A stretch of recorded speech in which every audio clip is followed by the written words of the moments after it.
Indore press club में आयोजित पुस्तक विमोचन के कार्यक्रम में शामिल होने मध्य प्रदेश के उप मुख्यमंत्री राजेंद्र शुक्ल इंदौर पहुंचे।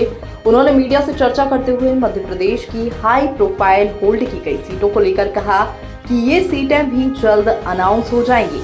अभी तक जो टिकट वितरण हुआ है वह सोच समझकर किया गया है। कार्यकर्ताओं और क्षेत्र की जनता में उत्साह है जो बीजेपी की भारी बहुमत से सरकार बनाएंगे।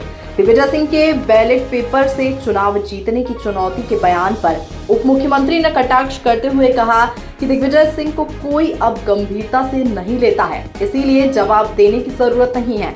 वहीं राहुल गांधी की न्याय यात्रा का मध्य प्रदेश पर प्रभाव पर उन्होंने कहा कि राहुल गांधी की न्याय यात्रा का कोई असर प्रदेश में नहीं होगा। लोगों को उनकी यात्रा की जानकारी तक नहीं है। वह प्रधानमंत्री मोदी की निंदा करते हैं। उनको लगता है हम उनके खिलाफ बोलेंगे तो पीएम मोदी की उपलब्धियों पर पानी फिर जाएगा, लेकिन राहुल गांधी के ऐसे सोचने से कुछ होना नहीं है। जो होल्ड है वो भी जल्दी अनाउंस हो जाएंगी और जितनी टिकट का वितरण हो गया है बहुत सोच समझ के बहुत अच्छे प्रत्याशी जो पार्टी के जो कार्यकर्ता हैं उनको बनाया गया है। हमारे कार्यकर्ताओं में भी उत्साह है और उस क्षेत्र की जनता में भी उत्साह है।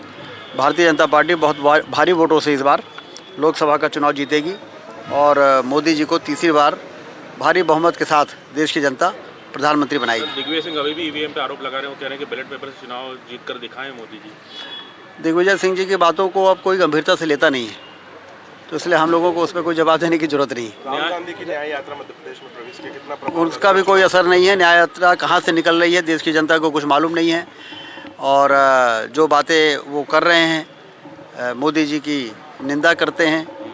मोदी जी के द्वारा जो उपलब्धियां हैं वो इस गलतफहमी में है कि हम उनके खिलाफ बोलेंगे तो उन उपलब्धियों पे पानी फिर जाएगा, लेकिन किसी की आधारहीन आलोचना किसी की उपलब्धियों पर पानी नहीं फिर सकती है।